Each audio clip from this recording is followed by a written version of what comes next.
Avi Lewis, first of all, are you going to speak to the resolution today on the floor? Do you think you'll get a chance to get up the microphone? Well, there's a lot of floor politics at a convention like this. There are people who line up, who save spaces for other people, who crowd mics, who are against a resolution on one side or the other. I certainly hope to. I think it's, there's a general feeling that I have been one of the main ambassadors for the Leap here. I'm the only person from the Leap team here, so I think I will. I got my remarks ready. Is this going to pass? I don't know. I really don't know. I don't think anybody knows. The people who know how to read the temperature of conventions and who kind of feel the crackling in the air have all been reassuring us that the floor is going to be solid. But it's, I mean, this is a convention. This is what's thrilling about it. Nobody knows anything. The other big question for people, for me, I talked to you weeks ago when you were bringing this Leap Manifesto to the convention. This was supposed to be a rallying point, a point around which the party could renew and redevelop and relaunch itself. Instead, many would argue it's become a divisive point and a point which has attracted the ire of Alberta MPs, Alberta government.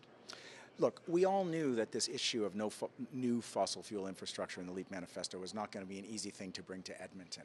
But I've been roaming these corridors for the past couple of days, and people are really engaged with this document. I think that there's a huge number of people who are wearing Leap buttons, you know, who are obviously engaged.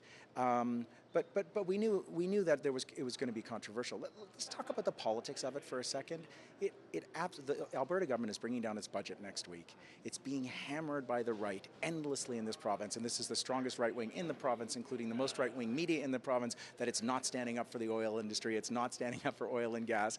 And so the Premier went on television to beg for a new pipeline, and it totally benefits the Alberta government to pick a fight with the federal party and with casting people like me as downtown Torontonians, you know? Right after the vote on the Leap Manifesto, there's the vote on Tom Mulcair's, his speech, and then the vote on Tom Mulcair's leadership. There are about 300 to 400 Alberta delegates here. Many of them, for whatever reason, are not going to support the Leap Manifesto.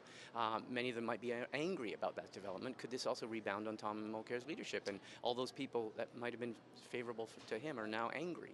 It's not my sense there are quite that many as a proportion of the overall delegates, and the delegate count passed 1,800 yesterday. So the Albertans here are definitely going to speak against the Leap.